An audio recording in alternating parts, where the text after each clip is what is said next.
Welcome to another episode of Relics Radio. This is a family-friendly show, so the entire family can join us as we talk metal detecting, relic, and treasure hunting. You can also call into the show at 270-495-0315 or join in the chat and post any comments or questions you might have. Relics Radio is also now syndicated on the Cutting Edge Radio Network and is broadcast around the world. You're listening to Relics Radio of Southern Kentucky and Middle Tennessee.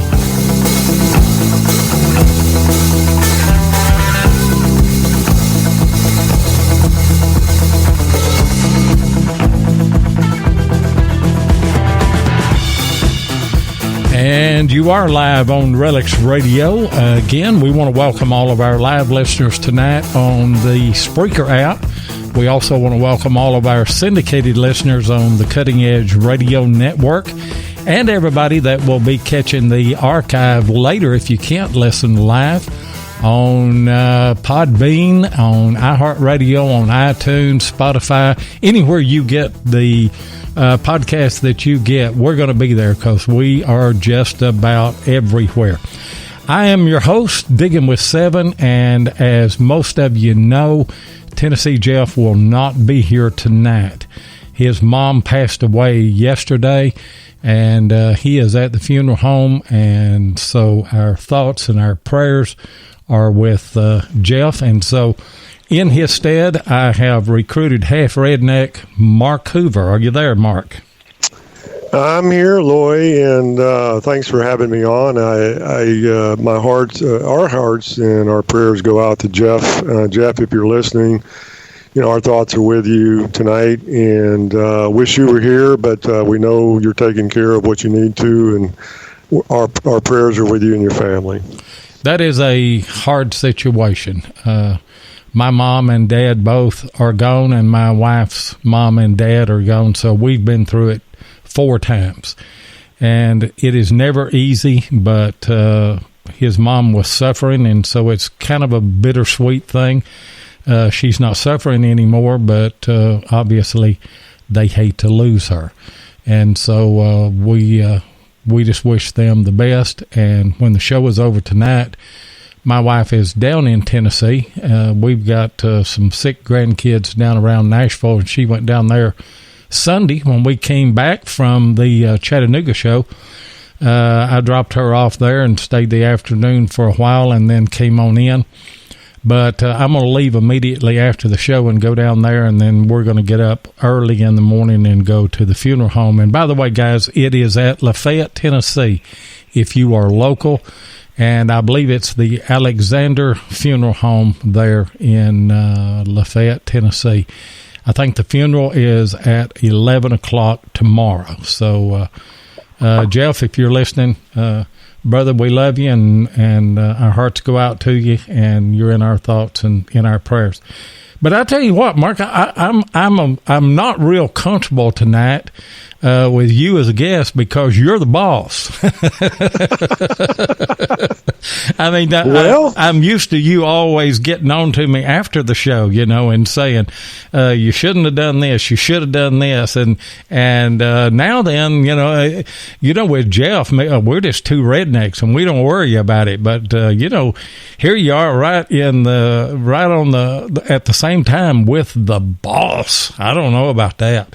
Well, I'm just waiting for you to say something about me walking into the water with my phone. I would never do that. I would never do that. although today I did. That was a great shot. That I got some great shots of you in the water. We just didn't know that Mark had his phone in his pocket. And I'm filming and shooting pictures and everything. Got some great duck in flight coming off of the water and everything whenever his granddaughter Solo jumped into the water. Got some great shots there, and I was getting some really good stuff of Mark, as you saw if you've looked at the Relics Radio Facebook group page and see those pictures. But then I'm filming, and then Mark said, "You know what?" And I said, "What?" He said, "I just remembered something." And I said, "What did you just remember?" He said, "I just remembered that I got my phone in my pocket." And then we went back to the boat, and Solo had dropped hers off of the houseboat. Yeah, we had some phone tragedies. But, the funny thing is my phone has slowly started coming back. I actually got a new phone, a brand new phone. And the phone that I had in the water, it has slowly started coming back. And believe it or not, everything on my phone now works. Now, I mean, it kind of works. It kind of half works. Well, so that's perfect because you're half redneck. You need a phone that half works. In fact, we cut that in our sit down when we were talking. It will be in this next... No, it was in this week's video, wasn't it? It was in Tuesday's video, yeah. That's right. Yeah, it was in that video. Yeah. But now me and you were talking yesterday, and you'd just go away. I mean, it just unhook, and then you'd call back, and I said, "What happened?" This stupid phone, So I guess it just talked half the time, didn't it? Well, no, I was trying to hang up on you, and I was just blaming the phone. Oh, you do that a whole lot. You blame me for anything that you didn't want to take credit for. No, it was sort of working, and it would hang up, and I'd have to call back. So, that's why I went ahead and got a new phone, because I didn't know for sure if it was ever going to work for fully again. So I've got a brand new phone now. Well, that's good. That you needed a new phone anyway. Hey, Mark, we're going to give away that Nokta Makro PulseDive tonight, unless I can run out of here and keep it. I want that thing. But we told everybody. Yeah, we told everybody that we were going to give it away. So sometime tonight during the show, what we've done is we drew 5 numbers and we put them in an envelope, or in 5 different envelopes, and we're going to get one of our guests or a caller or somebody to give us we're thinking that Delic may call in. We're not sure whether she can negotiate that or not, because she's in Turkey. Am I correct on that? That's correct, and if she calls in, it'll be on Skype, and it's really late over there, so if she's able to call in, that'll be great, but I'm not sure if she's going to be able to yet or not. Yeah. Well, if not, we've got a couple of guests, and one of them can pick a number. Why don't you go ahead and bring those guys in? I'm excited about this show. I am too. The great thing about this show is I've actually been tracking these guys for a couple of years now, and they are absolutely amazing. Very interesting. They're real treasure hunters. They're not rednecks. In fact, you know how I know they're not rednecks? They use initials after their name. It's like they don't say like Bobby Ray or Billy Bob. They actually use initials after their name. But let me go ahead and bring them on in. So our guests tonight are Tim Draper and Shaun Fotheringham from Treasures in America, and we're excited. Are you guys there tonight? We are. Hey, Mark, how's it going? It's going great. Hey, welcome to... Hey, thanks to have us, guys. Yeah. Hey, Shaun, thanks for being on. I heard a little bit about that redneck.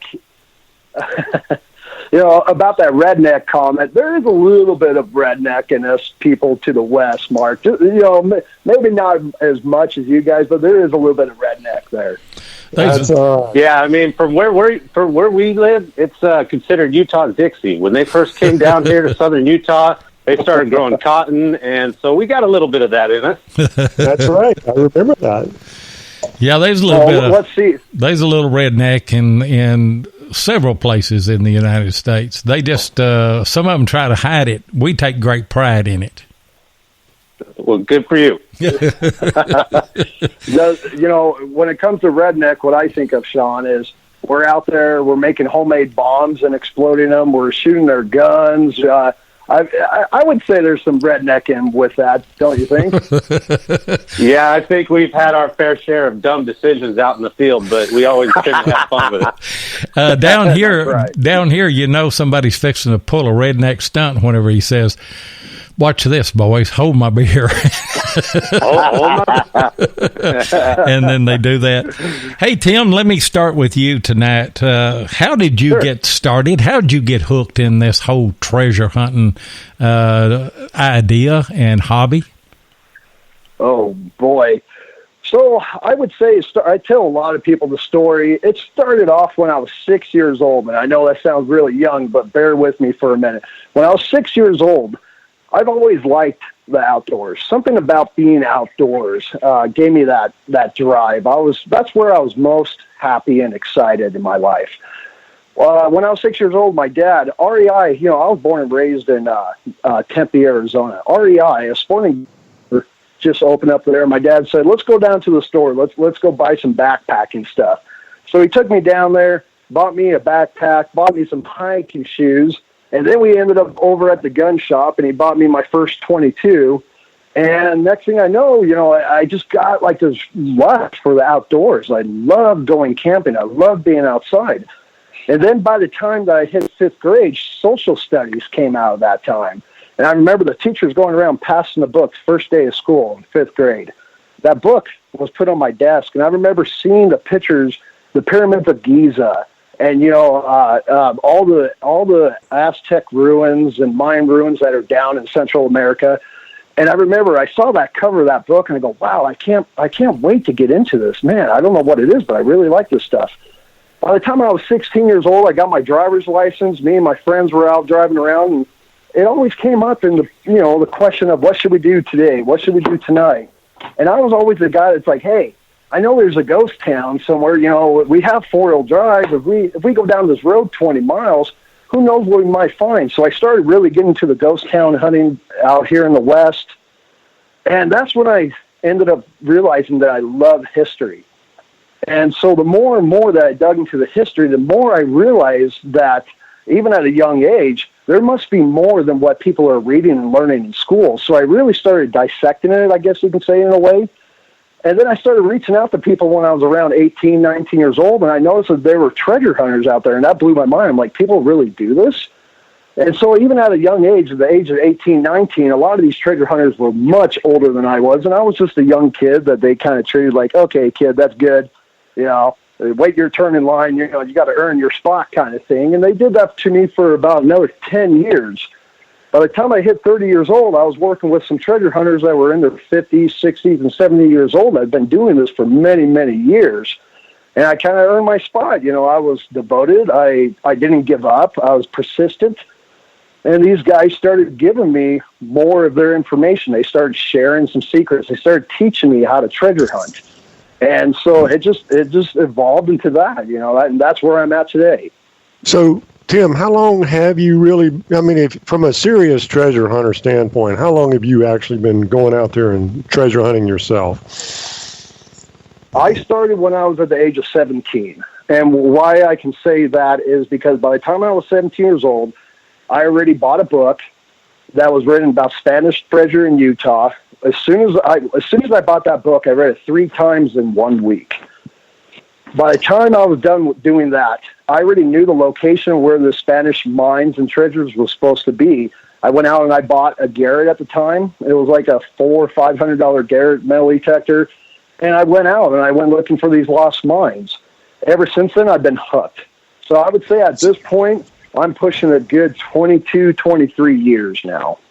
So you used the key word. You said hooked. I hear that a lot. So would you say that from your experience in talking to people that in the treasure hunting and metal detecting hobby or world that it's really in your DNA or it's not? It's either part of you or it's not? I completely agree with that. Me and my wife were just talking the other day. I've really dug into my family's history.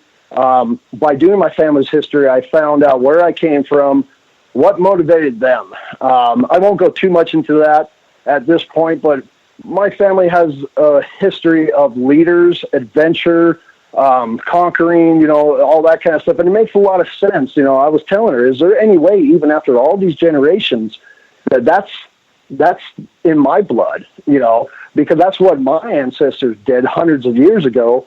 And here I am doing the same thing, just in the modern day.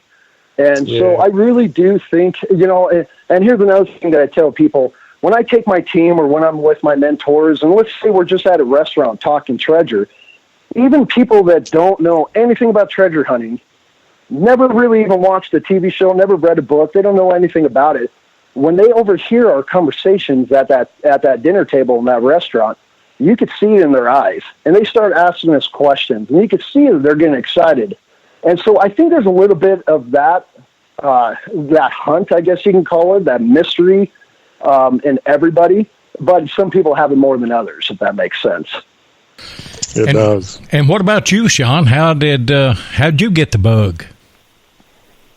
I share similar passions and interests as Tim did. I grew up in southern Utah, and it was a small rural town at the time. And I could go. It's one of those locations that you could go. If you plan your day right, you could go snow skiing in the morning and then hit the lakes to go water skiing in the afternoon. There's national parks and state parks everywhere. There's little gems and history that you just would not even know was under your nose. And Tim actually, there's a funny thing that, now that we're talking, you say that Mark's your boss. Well, everybody's got a day job, and everybody's got a dream about eventually doing this, for a living and leaving their day job. I'm Tim's boss during our day job.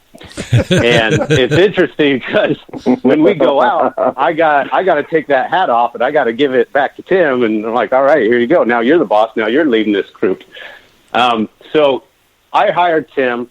We both come from a construction background. I needed an assistant superintendent for our day job.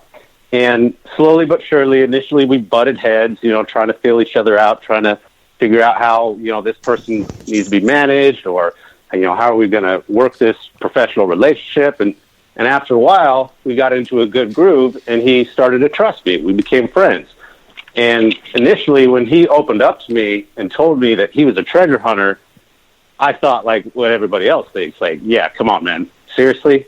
You're a treasure hunter? I was a bit skeptic.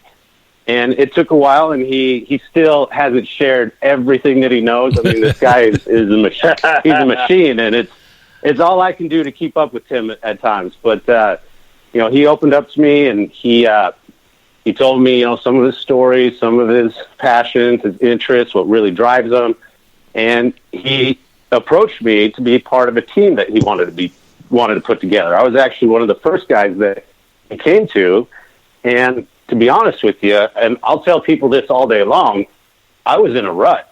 I felt complacent. We all get out and we go to our 9 to 5, and we've got ideas and we got goals that we kind of shelved for whatever reason.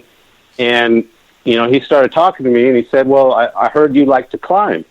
And I was like, "Yeah, I used to goof around and play around when I was a kid, but I've never really learned how to do it, the right way or the proper way." And so he asked me, "Hey, I need a climber. What do you think?" I was like, "Well, shoot, yeah, I'll go take some classes right now." And I'd never in a million years thought that I would be a treasure hunter. But 4 years later, here we are, and it's been an amazing ride, and I'm loving every minute of it. Yeah. We're just a couple of minutes away from a commercial break, but real quick, what kind of detectors are you guys swinging? Oh, boy. That's a long list. Okay, so right now we are swinging the MindLab CDX 3030. We just upgraded that with the 17-inch Double D Smart Coil. We are swinging the Nokta Amphibio Multi. We are swinging the MindLab Equinox 800. We are swinging the MindLab SDC 2300. What else do we have? I know I'm missing one. We've got a few pinpointers. The SDC is pretty cool because it's compact. If you're trying to be discreet, we can stuff it in a backpack, and sometimes you do have to be a little not sneaky, but a little discreet when you're out and about. We don't want too many people knowing what we're doing or knowing our business. Yeah, you know, you've got permission to go. I mean, you're not trying to sneak onto a place, but you don't want the whole world knowing what you're doing, you know, because there are other treasure hunters, and you sure don't want them to. I know Heath Jones was talking about that he made some maps on Maprika, and him and Scott got to a place, and there was 2 or 3 guys there, and it kind of surprised them, you know, and those Maprika maps, when you do them, they go on the cloud. Anybody can get them off, you know. And they said, "How did you guys find this place?" And one of them said, "We got a map. I'll show it to you." He said, "I made that map." Hey guys, we need to take a commercial break, and for just a minute here, we'll be right back. You know, T-shirts are a perfect way to get your brand recognized, whether you're talking about a business, a club, a sports team, your YouTube channel, or whatever. But you may have asked, where can I get quality, affordable shirts on demand? Well, I'm glad you asked. Relics Radio uses detectees.com for all of our T-shirts, long sleeve shirts, and hoodies. That's DETECTEES.com. Ken and Mark Guthrie make quality shirts that last, they ship quick, and best of all, they're affordable. So if you need customized apparel, then go to detectees.com and be sure and tell them that Relics Radio sent you. And I tell you what, we don't mention it in that commercial there, but Detectees is also making the Relics Radio cooling towels. And me and Mark made good use of those things in 5 Mile Holler last week, didn't we, Mark? I mean, they are wonderful. Oh, man, I love those things. And now, you know, they're putting the different logos on there, so you can go on their site and you can pick a Relics Radio, Adventures in History, whatever towel you want, whatever logo you want, and they actually work. I love those things. I do too. And I put mine under my cap in 5 Mile Holler and just had it down both sides. And somebody commented in the video, "Nice hair." I said, "Yes, it is." And cool too. Hey, Mark, why don't you go ahead and take us into segment 2, if you will? I will. So, you know, Tim and Shaun, maybe Tim, we'll start with you. But, you know, when you were starting this, and I know you've got Treasures in America, talk about how you started Treasures in America and how you picked the team and the other members of the team and the kind of things that you guys do as a team. Sure. So, Mark, I did this for a long time. I usually only kept close friends, even my brothers, pretty much only my brothers and a couple close friends with me in the last, let's say, 17 years before I started Treasures in America. Those guys I could trust. I knew I could trust them. But there was always a problem. Not everybody could keep up with my passion, if that makes sense. You know, even though my brothers love doing this, they have their own lives. They kind of moved on. You know, they live in different states now. So I lost my my family team, if that makes sense. And I've been doing it long enough at that time where I went, I can't do this by myself. The kind of research my mentors have passed on to me, it was around the time that I was finishing up my school about 5-6 years ago. I remember looking at this research. And, I mean, it's a lot of research, Mark. I remember looking at it and thinking to myself, there's no way I'll ever be able to touch half of this research and be able to explore it, research it, and see what I can find from it by myself.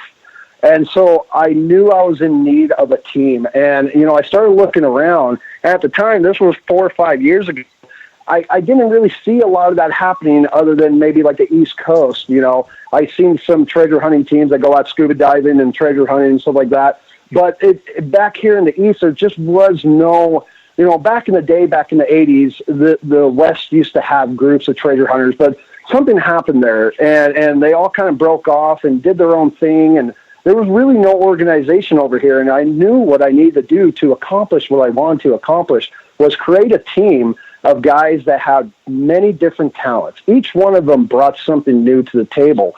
When I was out by myself, when I came up to a cliff that I couldn't climb down, or when I came up to water that I couldn't scuba dive, or whatever it was, even going into a mine by yourself is not that safe. I've been through over 110, 150 mines. I can't even keep count anymore.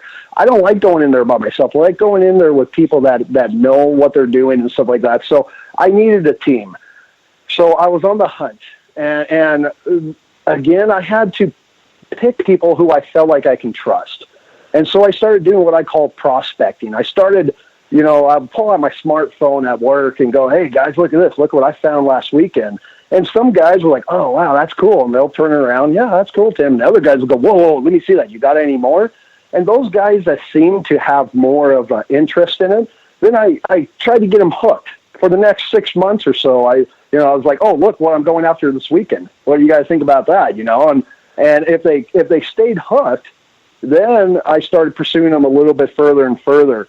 And as I was getting close to the end of picking my guys, I started, evaluating, like, what can this person do? What can this person do?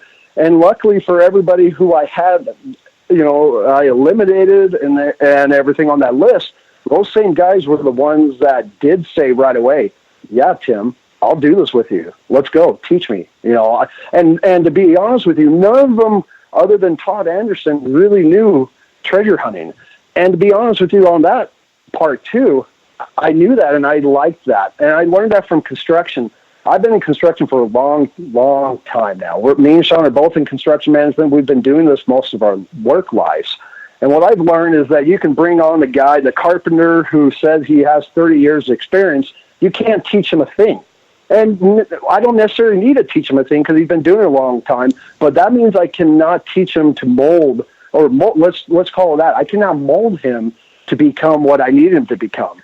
So by picking people who didn't have a lot of treasure hunting experience, but they had a lot of experience in the things that I needed them to have experience in, it made it a perfect recipe for a great team to go out, and everybody can learn from each other. Everybody is willing to, listen to my ideas and go through my research, and together we have just created a great team. Yeah, that's great. Now, it's funny, you mentioned Todd, and, he was the first one that I came across when I found out about Treasures in America, and I reached out to him, and we had dinner one night, and I think it was probably months later before I was actually able to get a hold of you, and clearly you guys have a great team. And now, Shaun, you're on the team from your perspective, and you mentioned earlier about taking your hat off, and transitioning into the mode of being a part of this team. What do you feel like you bring to the team, and where do you see Tim in terms of his leadership and his skills as the leader of the team? Well, that's kind of a loaded question, Mark. That is a big question, because you're talking about, I work with this guy every day, and and then we go out and we share our passions, and we go after these goals and these different sites and adventures that we're trying to go on. And really, when you look at this guy, he's an unstoppable force. I mean, it's all I can do to keep up with this guy. We built a website together. I try to help him where I can, but out of sheer need to learn a trade, the guy taught himself how to code, and he's been coding this website and building it and putting it together. We're really excited about it. And from my perspective, what I bring to the team, we bounce ideas back and forth when it comes to, how are we going to introduce this product? How are we going to, shape the website? I help them with researching, before we go out to the field. And everybody on this team brings something unique and special. Like Tim said, if I'm out prospecting for a new recruit for my day job, I don't want the guy that's the seasoned vet that's going to be button heads with me, that's going to tell me how to do my job. I want the guy who's hungry, who's passionate, who's got the drive and energy to go out there and get things done. And I'm actually a product of Treasures in America's mission statement. We want to inspire others. We want to get other people, we want to combine the old bucks and the young bucks, if you know what I mean. We want, the guys that are just sitting there and looking at us, wondering, how do we get into this? Yeah, come along, come join this. I was taught Tim. I was brought up and encouraged to get off of my butt and go find my passion, go find my adventure. We got Antonio that's got years and years of experience moving dirt, operating heavy equipment. He's my climbing partner. He backs me up there. I can turn around and I can back him up with machinery and equipment. I've operated equipment, during construction as I rose up the ranks. So everybody brings something unique. Everybody brings that same drive and energy. And to be honest with you, like I said, it's hard to keep up with the guy at times. Oh, that's great. Well, I just have one question, and then I'm going to let Lloyd jump in here and ask a question.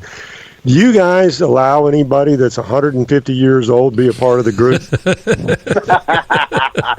Heck yeah. We love to collaborate, Mark, and sorry to cut you off, Tim, but we're all about bringing people together and building something that's bigger than ourselves. So, Tim, I know you had a thought, so why don't you take it away?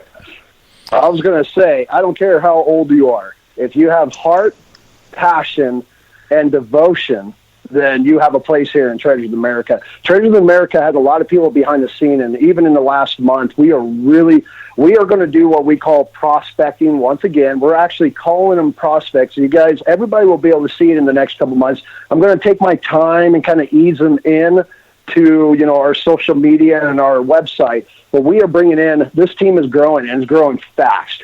The more we get out and the more we post things on YouTube, Facebook, our website and stuff like that, the more people are reaching out to us that want to join.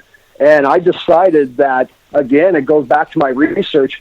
I've heard a lot of old-timers tell me, Tim, don't tell anybody this. Never share the secret. Someone's going to steal it from you, Tim. And I hear what they're saying. But at the same time, if you're sitting on as much as what Treasures of America is sitting on and possibilities for making discoveries and finding lost history, I cannot sit here and feel good about thinking about when I'm ready to go into my twilight days and stuff that I know I'm not going to be able to accomplish what I want to do if I just sit here with a small group. So Treasures of America is working really hard right now to grow very fast, not just in Utah, not just in the western states, in America all the way around, because I have treasure sites and I have information in every state in America that can take anybody into a good location and recover lost history and have a possibility of finding lost treasures, relics, coins, and stuff like that. And I definitely do not want to be in that rocking chair with my grandkids going, I should have shared that with more people. I should have got more people out there going and getting them excited, So if you have passion, devotion, and heart, then you belong to Treasures of America. But I'm picking up on something as well. You have those attributes. Both of you do. There's no doubt about that. But then you have an attribute that is equally value. You're not selfish. And that goes a long way. It's hard to work with people. It's hard to collaborate with people whenever they are selfish. Am I right? Yeah, you are. Yeah, right. It really is. There is a reason for that. The mentors that have taught me, I get it. I really do. I completely get it. For one thing, times have changed. But at the same time, this is their blood and sweat. They were doing this for 30 to 50 years before they shared it with me. So I understand how important research is. And, I've been to sites. I'll tell you this. I have shown friends and neighbors, acquaintances that I know, things locally here. And when I show them, they're intact. Let's say it's a Spanish smelter, and I know it's a Spanish smelter. The Spanish mines have been found. Spanish artifacts and coins have been found. The structures have been found. It's a guaranteed Spanish site, and I'm still working on it because I know they're still there. I show it to people, and then I go back a year later because I'm working on a lot of sites. I'm never at the same site every time. I'll go back a year later, and I see footprints going, wait a minute, that's where I parked, and that's where I showed a couple people. And I follow these footprints over to the structures, and they're completely demolished. And I call these guys up, and they go, oh, yeah, we were looking for that treasure. It's underneath there. And I'm sitting there going, it's a smelter, you guys. They didn't bury treasure underneath a Spanish smelter. That's where they melted the gold and silver. So what are you guys thinking? So I understand that feeling of your hard work being destroyed, and it happens a lot with the kind of treasure hunting we do. If you start telling too many people, things come up missing, things come up destroyed, and those are our clues of how to get closer to the treasure. Yeah, it is. But when you talk about collaboration and everything, and me and Tennessee Jeff have talked about it. The sum of the parts the whole is greater than the sum of the parts, I guess I should say. I've got a good channel on YouTube. He's got a good channel on YouTube. But when we get together and collaborate, which has been really hard here over the last year, we used to do a whole bunch of it. But, sickness in his family and a new baby coming along, it was really hard. But we both did better when we were together than we're doing on our own, if that makes sense. Yeah, it does. Yeah, many hands make light work, that's for sure. Well, I think grown a lot. I think the viewing public on YouTube lacks a dichotomy of people, where it's not just the same guy all the time. I know I had the opportunity to do 2 or 3 videos with Mark this past week whenever he came up and stayed on our houseboat, and we water hunted and did a little land hunting and went to a show together and everything, and we were able to shoot a lot of stuff. It was a welcome relief to me to have somebody else on the journey to share it with and to film it with, and I just think that appeals to the audience more than a single person does. Yeah. Well, Shaun, what do we say every time when we come back from, let's say, a 3 or 4 day excursion that we did? And let's say we came back empty-handed. We didn't find a single thing, nothing at all. What do we always say, or what have we always said when we got back? For us guys, a lot of it is the journey, the adventure, the hunt itself. You're out there with your team, you're out there with your brothers, you're building camaraderie. That is a treasure in and of itself. And so that's why we like to encourage other people and inspire other people to go out and find what they're passionate about. Ours is treasure hunting. Yours may be metal detecting. Another person's may be scuba diving. Whatever that may be, don't let life pass you by. Don't just sit back and just watch these things happen. Get up and grab it. Get up and seize that moment for yourself. Whatever it is, go out and find your adventure, because that in and of itself could be a treasure. Yeah. Yeah, I love that. I love that part of it. Loy and I really got excited about water hunting, and to the point of where Loy is going to get certified as a scuba diver. I'm certified. I'm going to get a little bit of a refresher. And now you guys, you have climbers, you have a metal detectorist, you do a lot of research. But when I was talking to you in the kind of the pre-interview, you were talking about you're going to get the whole team certified. Is that right? In terms of scuba diving? Right. There's 4 of us that are going to go in. In fact, anytime now, we're a little busy with what we just launched with the business and the website, but we definitely are going to try to make time, and it's going to be me, Shaun, Antonio, and Roy who are planning on going and getting certified, and that will be happening here in the next couple weeks. Yeah, for the longest time, guys, our team, we all had our specialties. We all had our different, things that we brought to the table. And that's kind of how, I hate to go back to our day job, but that's kind of how the construction industry is these days. You get one guy that goes in and all he does is hang drywall. And then you get another guy that goes in and all he does is tape. And then another guy goes in and all he does is texture. And for a while, that we were okay with that. We knew what our roles were. We knew what place, where we were and what we had to do for the team. But that's not how I was brought up in the trade. That's not how Tim was brought up in the trades. We want to be as versatile, and we want to, bring as many tools to the table as possible. We're not going to be, we may not be the best climber. We may not have the best researcher. We may not have the best this or that, but we've got the drive and we got the passion and we got the heart to go after it and bring all that to the table. And you were naming you were naming all those things off a while ago, metal detecting and treasure hunting and scuba diving, and I was saying check, yes. There you go. On every one of them, and and I'm 150 year old, and I want to get involved in every facet of it. And I tell you, the water is an untapped resource. Now, so is the land. There's a lot of treasure still left on land if you do the research. but under the water is almost an untapped resource when it comes to relic and treasures. Yeah, I agree. I agree. Well, what was it that I was telling or who was it I was on the phone with yesterday morning, Shaun, when I told him, hey, when you don't know something, speak up and say, I don't know that.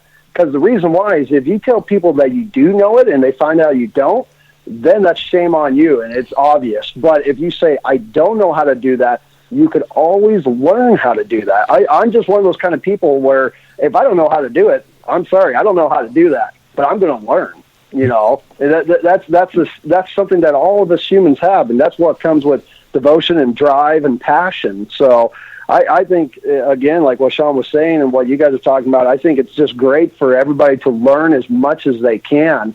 It's just like at work. What happens if only one person knows how to run the cash register and that person's sick that day? Who's going to run it? Right. You know, so yeah. For a team like ours, there is times where we have gone out on many excursions where two people had to be left behind, and that doesn't work if we only have one guy who knows how to run a metal detector and that guy is out sick and he can't make it. Who's going to metal detect on this trip? You know, so it's really important for all of us to learn all of the above. Yep, yeah, it is. And we've got another. To be perfectly honest with you. Oh, go ahead. Yeah, let's take a commercial break, and you hold that thought, and we'll be right back. Okay.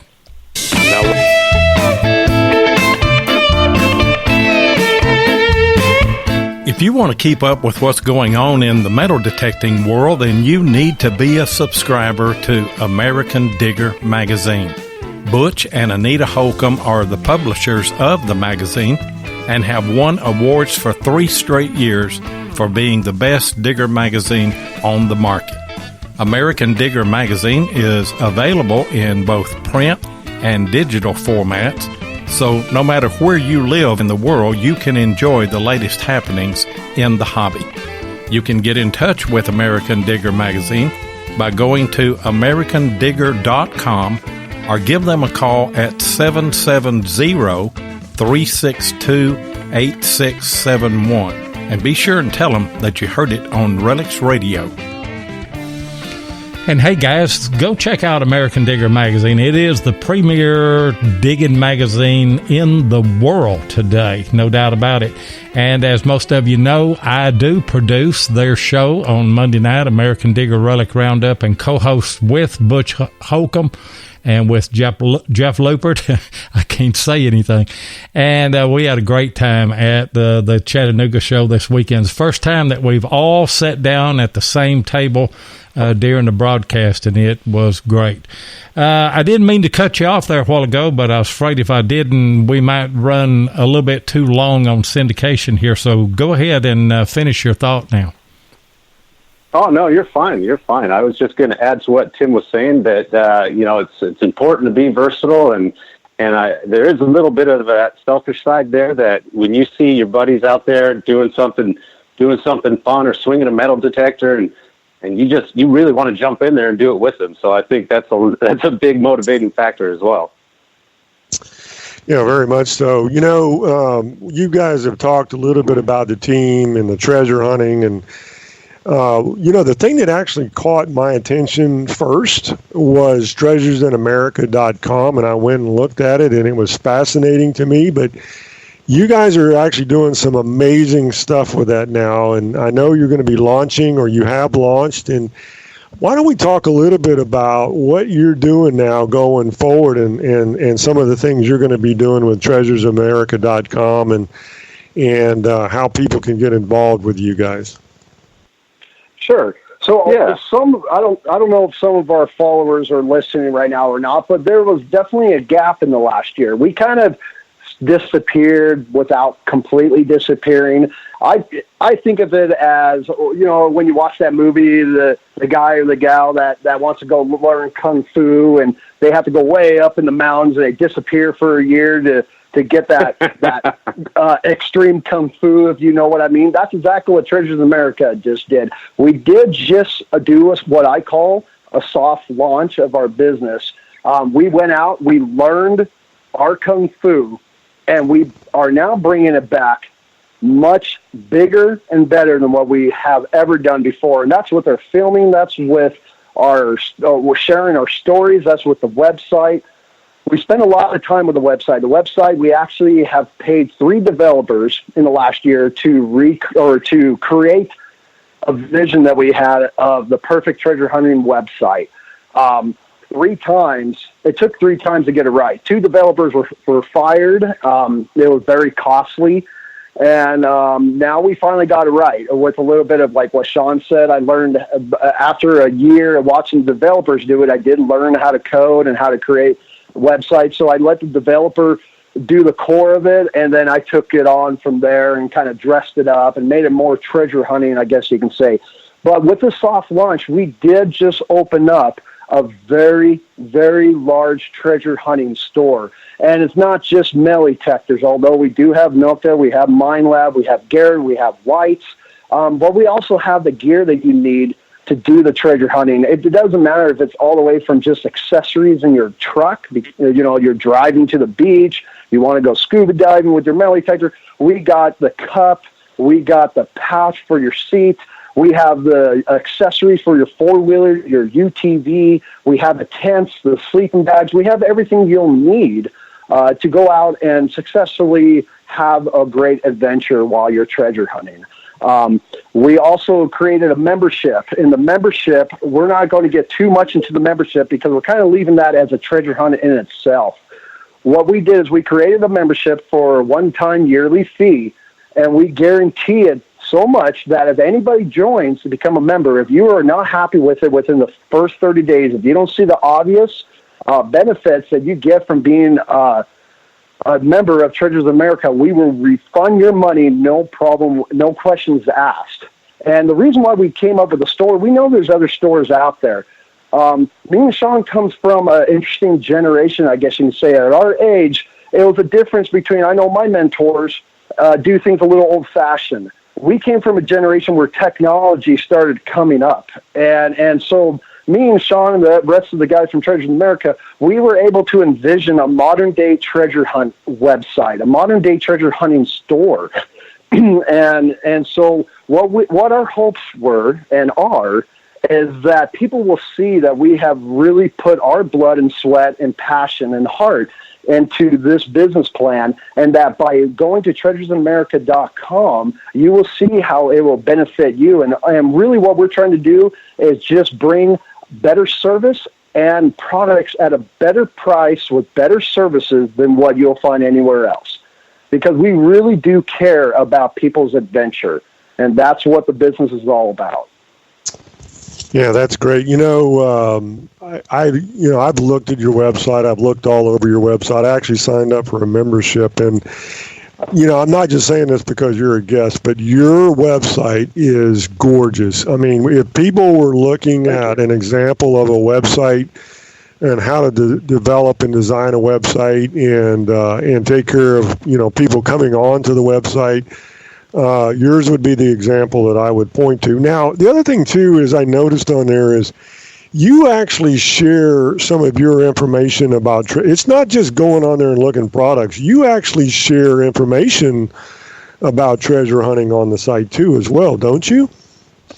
Yeah. One thing that sorry to cut you off, Tim. The shop is our baby. We definitely are proud of that. Tim is personally endorsed certain items that he uses himself out in the field. We wanted to get legitimate products that we like, that we can stand behind. And he's right. He's 100% right. If you guys do not see the obvious benefits of being a member, it's a money-back guarantee. I guarantee you will make your money back and then some within the first couple purchases that you make. But it's not just that. If you go to our website, the first thing that you're going to see, the first tab that pops up is treasure sites. And Tim has talked about his stories. He's written really detailed blogs. Some of them are available to the public, and some of them, he are a little bit more close. He holds them a little more close to the vest, and so those are going to be available for members. And then you go on to the second tab, and you're going to see the company and all about us and what our mission statement is and what we want to try to do with this website. It's not just the shop. We want to build a community. We want to help bring people together. We want to merge this community with that community, and we want to try to bring people together and build something that's bigger than ourselves. Yes, that was very well said, Shaun. That's one thing that we're really focusing on.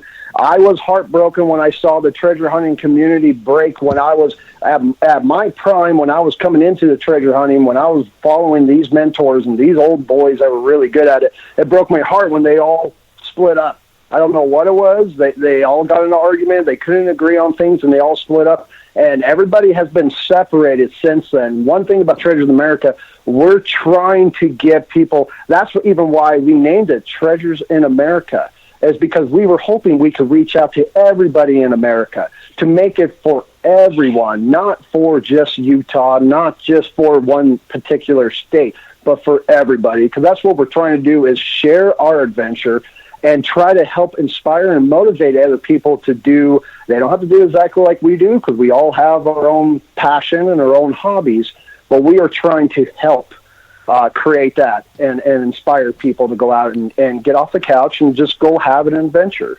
And I'm sure that that Treasures in America is going to grow, and that it's going to expand. You talked about metal detectors that you had and other things, but do you also carry gold prospecting or scuba diving? We do. Do you? Yeah. Why don't you talk about that a little bit? We do. Let me see. I'm actually going to go to the computer real quick. If you go to the shop tab, here's a couple categories that we named. Now, we gave them unique names, so we're not just the same as everybody else. For instance, like the camping supply, everything you'll need if you're going to be staying overnight while you're doing your adventure, your treasure hunting, we call it base camp essentials. Right. When it came to prospecting, we call it the miner's shack.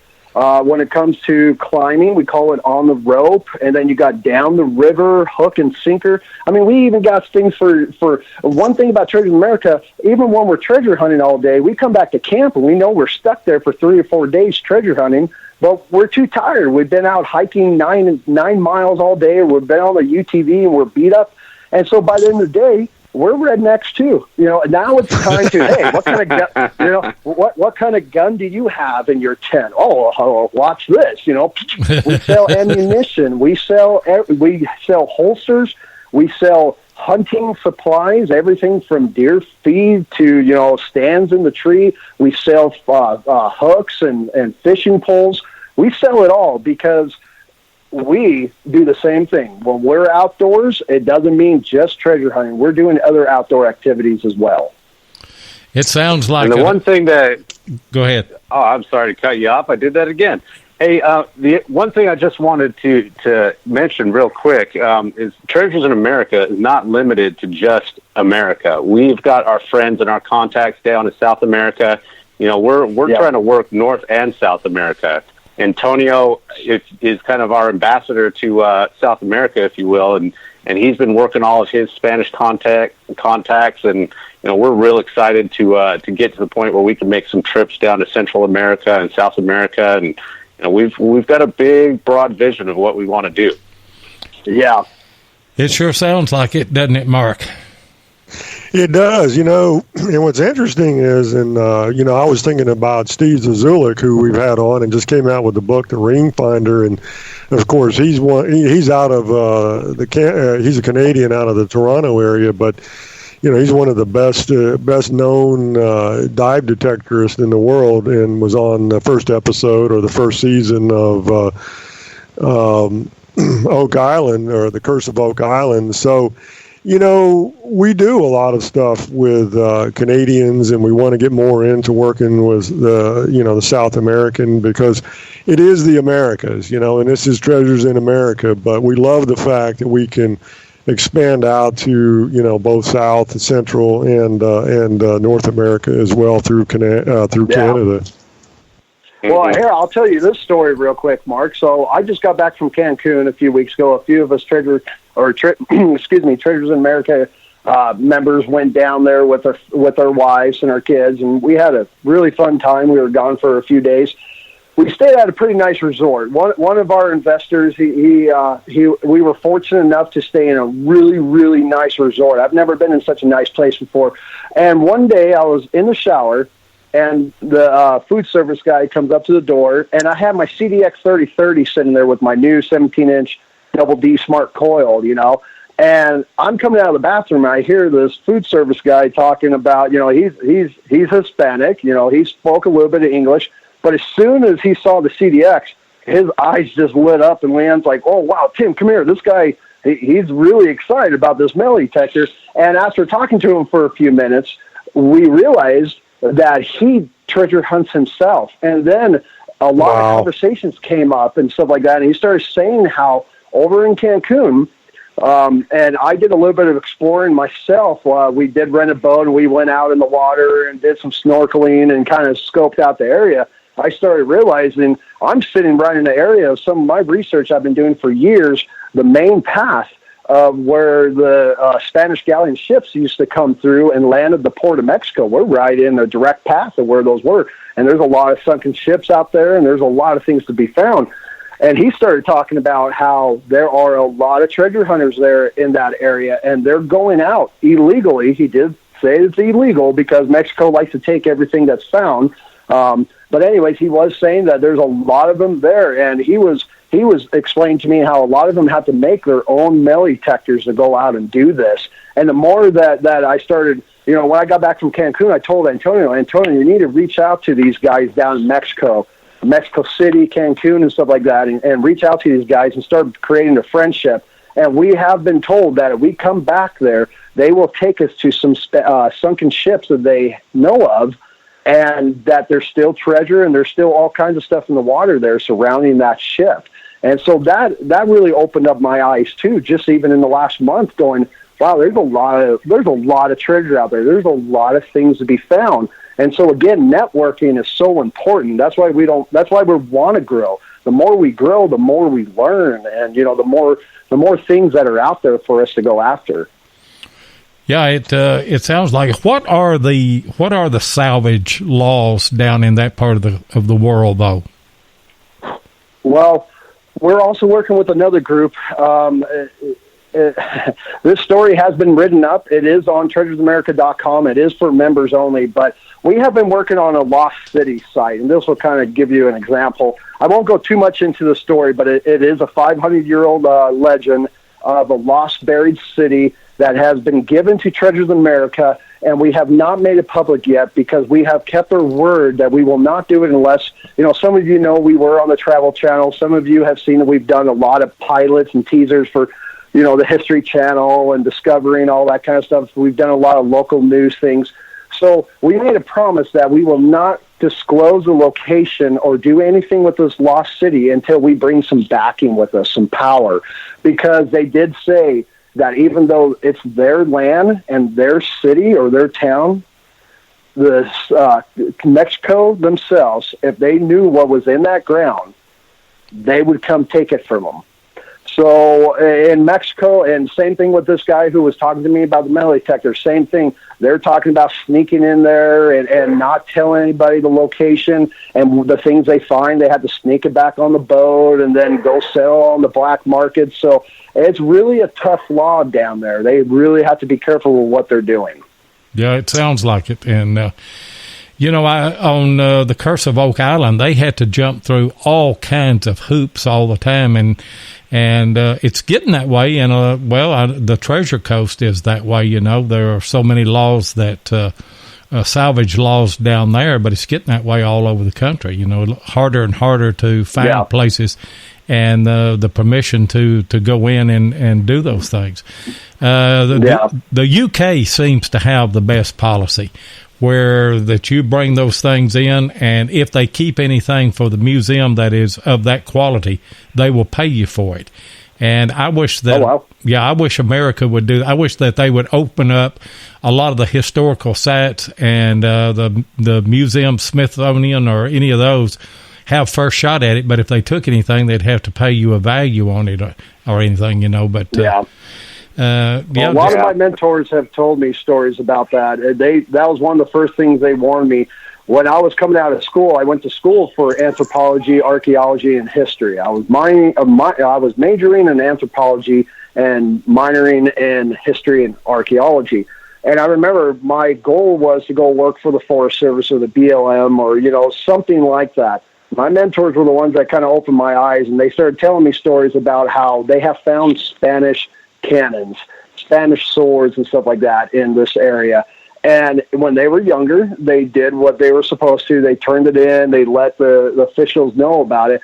And a lot of them told me the same story. They made a deal with them. They didn't even want money. They just wanted to sit in a museum, or they just wanted recognition. They just wanted something saying, hey, this person found this in this mountain. 99% of them told me that once they handed it over, there was nothing that was ever done. It never ended up in a museum. It was never in a newspaper. It was covered up completely.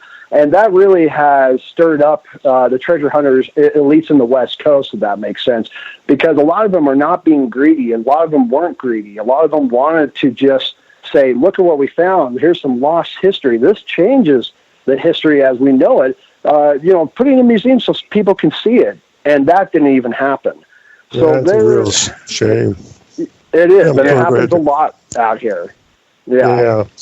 Well, I know you guys have some great stories, and you've done a lot of that. And, hopefully a lot of this stuff will make its way to ending up in a museum. And the best policy is always working within the laws and regulations and trying to work out an agreement with the local communities or the state so that everybody is able to share a part of that. But hey, let me change the subject just a little bit. I want to go back, since we have a lot of metal detectors here. You mentioned that you're now working with Garrett and you're working with Mind Lab and Nokta Makro. We're going to give away a PulseDive tonight, which seems to be a really hot pinpointer underwater detector. Have you guys had the opportunity to try that out yet? I know that Shaun said he would really like to have one, but have you had an opportunity to play with one yet? He won't let me even crack it out of the box, if you can believe that. I'm pretty upset about that, Mark. Hey, Shaun, me and you are just alike. I took ours out of the box this last week and kind of showed it, but Mark was sitting there and he kept reaching his hand over, putting it back in the box, and I wanted to take it out in the water, but it's tempting, isn't it? Oh, it is. I want to use one, and Mark has got another item that is similar to that. Used it a little bit, but yeah, I want to use that PulseDive. I really do, and just see how it operates and everything. I think that it's going to be something, especially that shallow water divers will love to use. Yeah. I agree with you. I'm thinking, Shaun, I need to get another one now. Not to take away from the giveaway, Treasures of America is having our own giveaway. We have the next at least 8 weeks of giveaways. We've been giving away a lot of stuff. We got a lot of stuff coming. We are also giving away one of the PulseDives. We're going to be giving away a cruiser multi detector with a 6-inch coil. We got a lot of stuff coming. We have Mind Lab metal detectors, Garrett metal detectors, Nokta, whites, all kinds of stuff that we're going to be giving away. But I do know, and I've thought to myself a few times too, as I'm looking at this PulseDive going, I might as well just go buy another one for the team because I really don't want to give it away. I really want to try it before I give it away. Right. Now, you mentioned all those giveaways. Tim or Shaun, can either one of you talk a little bit about how people can get involved and possibly win something as a part of your giveaways? Sure. You want to do that, Shaun? You go follow our Facebook page. Tim has set up certain rules on his posts. Make sure you follow the rules, watch the video, like it, share it, comment, share it with your friends. We tried running the giveaways through our website. We tried redirecting people to YouTube, and it just seemed like folks weren't very comfortable being pulled off of Facebook. So Tim has set it up very easily. It's really simple. You just go on to the Facebook post, follow the instructions, and then you'll be entered into that. Our sponsors are Our people that we work with, they've been very generous with the products that they've given us. We couldn't believe the amount of items that we were giving away, and some of the stuff makes you a little green with envy, but we're excited. And and the technology that's out there these days with the different metal detectors that are about to hit the market, it's exciting stuff. It's an exciting time to be part of that. And guys, we're going to go ahead and open up the phone lines, 270-495-0315. Call in if you've got a question for Tim or Shaun. That's 270-495-0315. And we've put it in the chat for those of you that are on chat. You can look at that number there. Go ahead. Didn't mean to cut you off. No, you're fine. You're fine. That's what happens when you get four guys talking on the mic, right? Yeah, and you can't see each other. Yeah, exactly. What I was going to say is that I'm kind of downplaying it. It's a big giveaway, guys. Before we decide to soft launch, and what I mean by soft launch is that I've been in the treasure hunting community, is what I call it, for about 4 or 5 years on social media. I've made a lot of friends, a lot of connections. We wanted to do this giveaway for those people, the people who are following us on social media before we go into the public and stuff like that. So this giveaway is for everybody who's listening tonight. Last time that we did a video to announce the giveaway, me and Shaun were in a video. It's on our YouTube page. Just type in Treasures of America on YouTube and you'll find us. It does show all the products we're going to give away. And last time I did the math on it, we were roughly about $10,000 in giveaway products. And we are on week 2 right now. Last week we gave away, I think, of about 10 sleeping bags. This week we're giving away a few water bottles or vacuum. What do you call them, Shaun? The vacuum. The vacuum thermoses, bottle. the 50-50 thermoses. Right, and then it's just going to get better and better. The metal detectors are coming up in a couple weeks from now, so I do encourage everybody to reach out and just research us for a few minutes. If you're in Facebook, if you don't follow us, just type in Treasures in America. The same with YouTube. We're on LinkedIn. We're on Instagram. We're basically on everything, and it's not that hard to enter. And what we want to just tell everybody, we're not asking anything of anybody except for just go check out our website, go check out our social media, and just realize that all these products that we're giving away is in our store. These are not products that were just given to us or we just went out and bought. Every single product we're giving away, you can find on our store. So we were hoping by doing a large variety of all different kinds of products, everybody will get a good idea of how large our store is. We have over 7,000 products on treasuresinamerica.com. Sounds great. I tell you what, and hats off to these manufacturers that support people like y'all and people like us that give things like that, because we wouldn't be able to do it, and I doubt that you would be able to pull $10,000 out of your pocket and fun giveaways unless your pockets are a whole lot deeper than mine. But there were some manufacturers that weren't as eager, and so Treasures of America did spend some of our own money on some of them. But most of the manufacturers, I want to say thanks to MindLab, Nokta, Garrett, and White's, all 4 of those brands they welcomed us with open arms. That's and a lot of them said good things about us in the way of things with potential and reaching out to the beginners and creating adventure and inspiring people. So it really has worked out really good for us so far.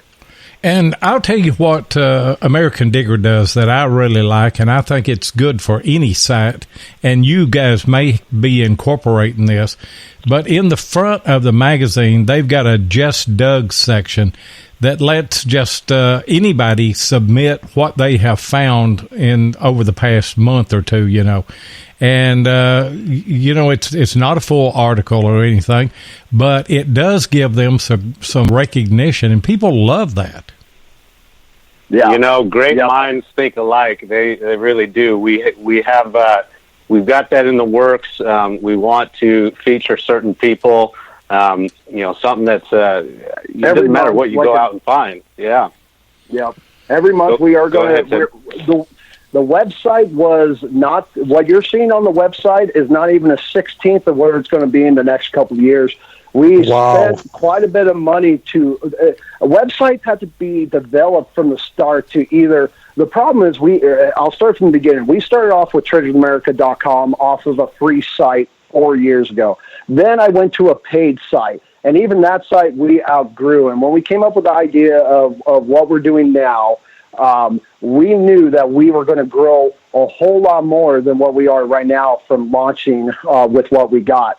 So we did spend the extra time and money, servers and stuff like that, to where this website is just going to grow, and it's going to grow with things like what you're talking about. We are going to start making a subscription where people can get monthly newsletters through their email. We are going to be opening up a forum. We are going to be opening up our own podcast. I mean, the list goes on and on. This website is ready to take on all of that. And it's not going to take anything but just organization and a little bit of time to get all that to get going. Yeah, that's great. You know, you mentioned some manufacturers, and we love working with all of those manufacturers, and I think all of us here collectively have used some of those machines. Now, last quarter, we actually gave away a Nokta Makro Amphibio, and we've gotten a lot of good feedback on that particular machine. And tonight we're going to give away the PulseDive, and then also I've noticed that Nokta Makro, there's a lot of information now coming out on a new machine they have called the Simplex. Have you seen that, or have you heard anything about that new machine? Oh my gosh, Mark! Just this morning. Yeah, that thing's exciting. Yeah, on our site, we do have a real live chat on treasureamerica.com. And just this morning, so I put the Simplex on our website a couple days ago because I knew it was coming up. And just this morning, all of a sudden, a lot of live chats started coming through to me, people asking about the Simplex, asking when it's going to be released. I got really excited about it because from all these big manufacturers that we have, you know, we sell all of these manufacturers accessories and detectors.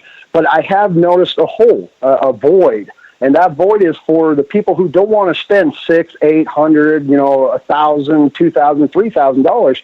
I noticed that MindLab has done pretty good with it, but Nokta coming out with this Simplex has really, I believe it's going to be a big eye-opener because we do, Treasure America owns the Amphibio Multi, and we've been playing around with that thing every weekend for the last 3 weeks.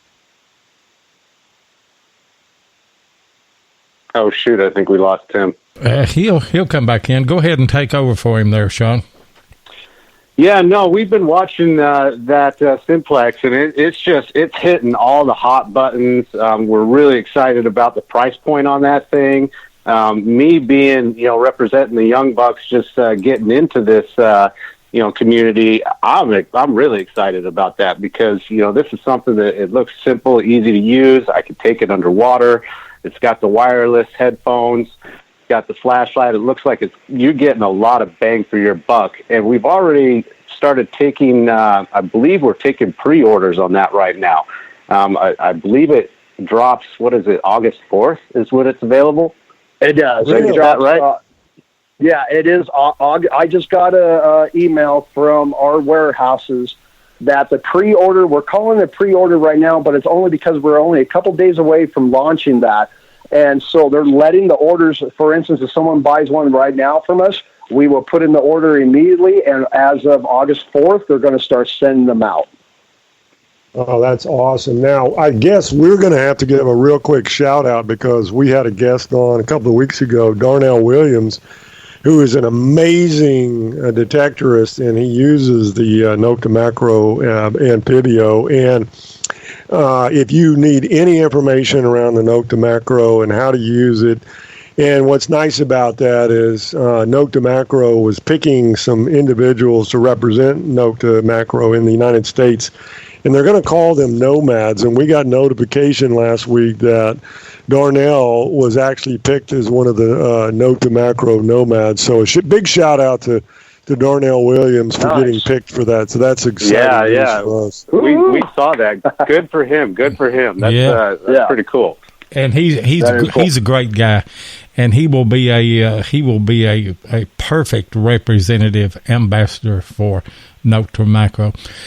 Hey, guys, I guess we need to get into this contest because we're about 15 after. We've actually got about 15 minutes of showtime left. We're probably going to have to go a little bit longer than that.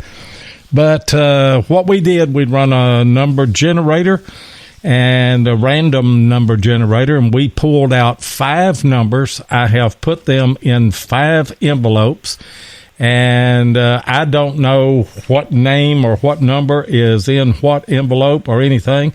And I hadn't talked to these guys, to Shaun or Tim about it, other than to tell them we had 5 envelopes. And Shaun, I'm going to let you pick a number, and we're going to open that envelope. And if your number is called and your name, I've got the names on there as well.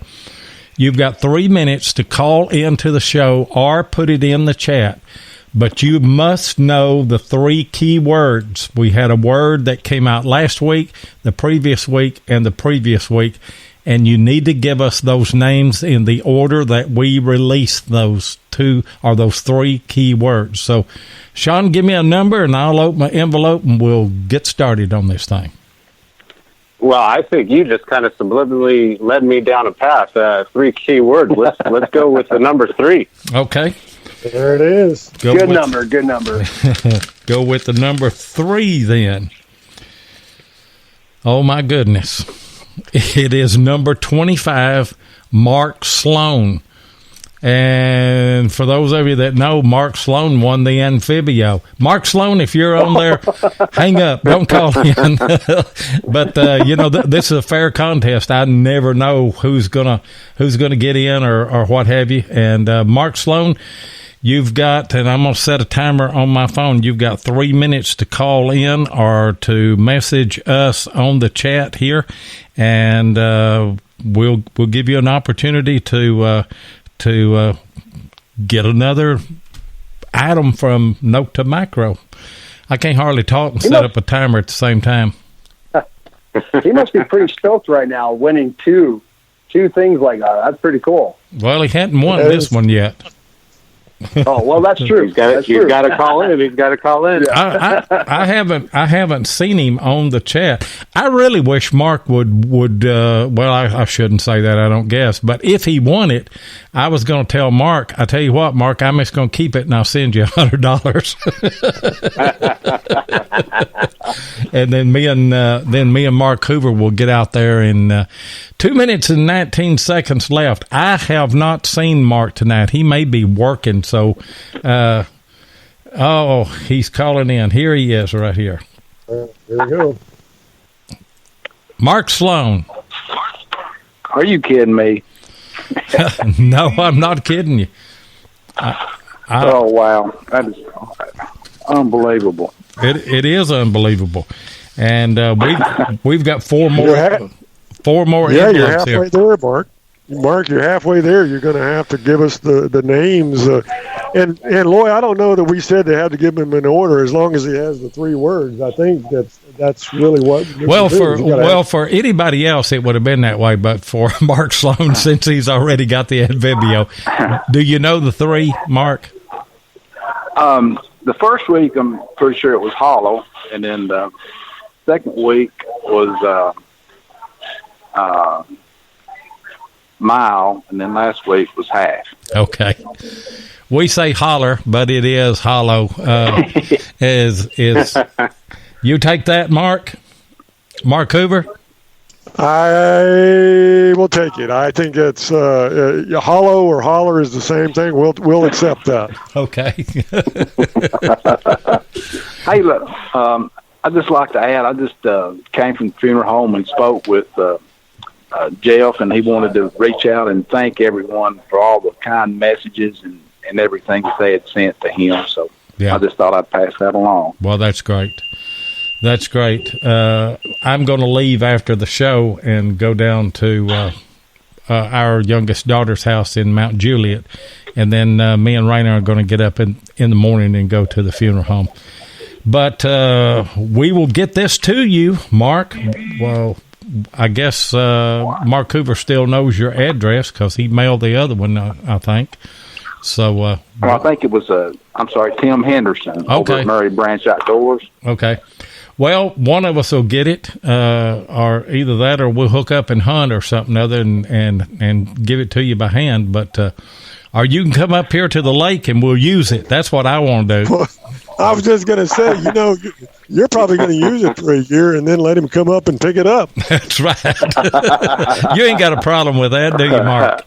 No, go ahead and try it out. Go ahead and try it out. Hey, Mark. Thanks to everyone. Yeah. Go ahead, Mark. I just want to say I've really enjoyed the multi since I've been using it. It's a great machine, and finding a lot of relics with it. So just thanks to people that are making a great machine, and excited about this new launch that they're coming out with. That's a great price. Yeah, that's fantastic. And Mark, there's one thing I need for you to do after you hang up tonight. I need for you to pick 6 numbers and then call me and tell me what those numbers are so I can go down and buy a lottery ticket. The guy's on fire. The guy is on fire. He sure is. And I'm sure that some people are going to say that this thing is rigged. They'll say, well, he's a friend. Everybody that entered the contest is a friend. All of them. And, I was very, very careful whenever, of course, I knew whenever I'd pull the numbers, I went and found the name and I wrote them down. So I knew all 5 names. And the thought crossed my mind, what if Mark Sloan wins this? What are people going to say? And they're going to say he's the luckiest man on earth. Yeah. Give us those lottery ticket numbers right now before you get off. 100 people win the lottery on the same night. Oh, wow. That's awesome. Are you going to be at the funeral home tomorrow, Mark? No, I'm not. I'm actually going to be in Tompkinsville at the eye doctor up there. So maybe I'm sorry. You can't come by and get you can't come by and get it because I'm going to be down that way. But we'll get together. We'll get it to you some way. Within a year or two, you'll have it in your hands. Okay. Well, thanks, Mark. Mark, congratulations. Yeah. And Loy, thank you. Mark, congratulations. And Loy, I think we ought to just go ahead and pick a couple of other numbers and maybe give out a couple of Relics Radio towels to 2 more people. Let's just give 4 out. I've got some here. Okay. Hey, Mark, I'm going to go ahead and hang up on you. I'll talk to you later, okay? All right. Thanks a lot, guys. Yep. All right, bye-bye. You want to pick a number, or you just want me to open them as I come to them here? Well, if you're going to give all 4 of them now, just open them up. Okay, I'm opening up number 5, and number 5 is Roland Keelam. Roland, if you're there, all you have to do is just say, I'm here in the chat. You got to be here to win one of these, but we're going to send you a Relics Radio towel. Here is envelope number 1, and it is number 3, Ed Olson. You were in the drawing, and Ed, if you're in the chat, just say, I'm here, and we will give you a Relics Radio towel. Number 4, Larry Stevens. If you're in, just put it in the chat. I'm here, and I see Roland is here. So Roland is going to get he's going to get a towel. And Steve Slagle, number 12. If you're in, if you'll put in the chat, I'm here, or I'm in, or anything, just Mark Thomas said my name is Ed Olson. Ed Olson is in. Okay. Sorry, Mark. He beat you to the gun right there. Larry Stevens, I said number 4. So you're going to get a Relics Radio towel. Steve Slagle is he's here. All here. Everybody is here. Hey, guys, all of you send your addresses and your contact information to Relics Radio. It's all one word, Relics with an S, at outlook.com. And I'll put that in the chat here so that you can so that you'll have a hard copy of that. And I'll let you talk, Mark, while I'm doing that. Yeah, that's great. And you know, we want to thank all of our listeners and everybody who participated. We actually set this contest up so that it was for our loyal listeners. And, you know, we were a little tricky. You know, sometimes relics, sometimes the rednecks are a little tricky. Some people might have listened to the first two shows and thought it was going to be 5 Mile Holler, which is world famous, as you guys know, but we changed it to Half Mile Holler. And so anyway, you know, you guys are loyal listeners, and we really do appreciate everybody who has supported the show. And so thank you for that. We'll get those Relics Radio towels out now. Before we close it out, Tim and Shaun, want to give you guys one more chance. Last few words. Anything you want to say about your YouTube channel, about your website, you know, your vision for the future? Why don't we start with you, Shaun, and then we'll close it out with Tim. Shaun, what's your thoughts about the future and your vision for where Treasures in America is going to go? Well, short term right now, Mark, we're having fun with it. We've got our giveaway that we're trying to get through, and you know, we're having a blast with some goofy videos. Tim and I are you know, bouncing ideas back and forth, something that could, you know, just grab your attention, people can enjoy and get behind. Long term, we, like Tim said, we really want to get out there and we want to branch out. We want to network with other people. We really want to help combine communities between the treasure hunting community and the metal detecting community. And we're looking to grow. We're looking to expand. And, you know, we are going to bring our sites. We're going to bring our stories, and we're going to want to bring it hard. Oh, that's great. Yeah. Tim? Well said, Shaun. Well, I hope everybody likes us, because I just want to say we're not going to go anywhere at this point. Treasures America has some big plans, so if you don't like us, you're probably going to want to just turn the other cheek. We are planning on expanding, and we are really going to be pushing that adventure to everybody. We're really going to be pushing whatever hobby it is that you enjoy doing. Let us help you. We're going to create this community where all of you guys can go to treasuresamerica.com, and everybody can chat live. Everybody can join the forums. Everybody can go on there and see, you know, read stories. Everybody can go on there and see what the biggest discovery in America was for this month. And everybody's going to get newsletters. And it's up to you guys. You know, we've created the tools. We're leaving it up to you guys of how much you want to participate. But it is there, and it's just going to keep getting bigger and better every time. So like I said, hopefully you guys, we're not annoying to everybody, or you like our personalities. Do go onto the YouTube, our YouTube channel, Treasures in America. Just put that in the search bar. Like Shaun said, we have some really cool, funny videos that we are making every week for the giveaway. We created the best way we could to create a funny, quirky video to show off the product that we're giving away that week. And we still have several more weeks coming up, several more videos. If you don't follow us on Facebook, you might want to do that. Again, we're having fun with it right now. It's really growing very, very fast on Facebook.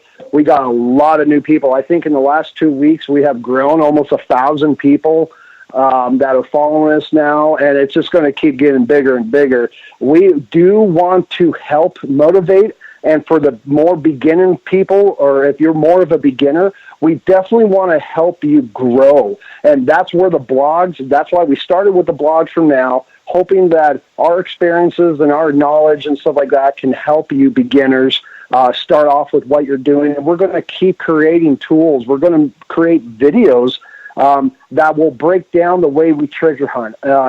Simple videos that are anywhere from 5 to 10 minutes long, and teach you how to read treasure symbols that are carved in trees, how to read the carvings on the rocks. We're going to teach you why we go after certain treasures, and how we pretty much evaluate if this one's important or if this one is not. We're going to teach people how to research and find the lost history, maps, documents. We're just going to keep growing, and we're just going to keep going. Sounds good. And you guys were wonderful guests, weren't they, Mark? They were fantastic guests. We loved having you guys on tonight. Thank you so much for being our guest. And we appreciate you having us on. Yeah, definitely. And best of luck on everything. Hey, guys, hang on, and let me close the show out, and then we'll say our goodbyes off the air. If you like shows like this and interested in metal detecting and treasure hunting, be sure and check out Beyond Sight and Sound with Josh Kimmel on Sunday night and Wednesday night at 8 o'clock Eastern right here on Spreaker. All Metal Mode with Mike Hare and Gypsy Jules is on Monday night at 8 o'clock Eastern. American Digger Relic Roundup with Butch Holcomb, Jeff Lubert, and myself. We're on Monday night at 9 o'clock Eastern. Hardcore Metal Detecting with Derek Asklar and Craig Talley. They have a show every Thursday and Saturday at 8 o'clock Eastern. And XP Team USA with Dave Kimball and Grant Hansen. They have a show every other Friday, and that's at 8 o'clock. And again, our thoughts and prayers are with Tennessee Jeff and with his family, and hopefully he will be back this next week to host the show, and I'll get rid of the boss and I can say what I want to. But we'll see you next Thursday night.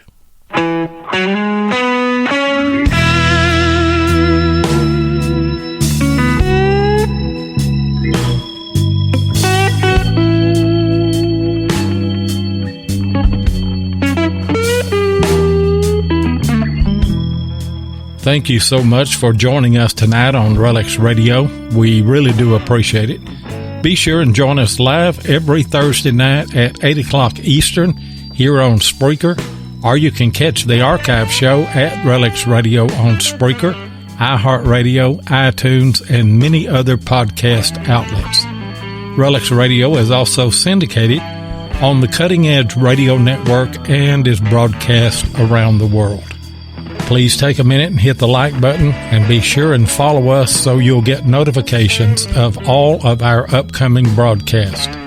You can also find us on YouTube at Diggin' with 7 or Tennessee Jeff, or you can check us out on our Relics Radio Facebook group page or Adventures in History on Facebook.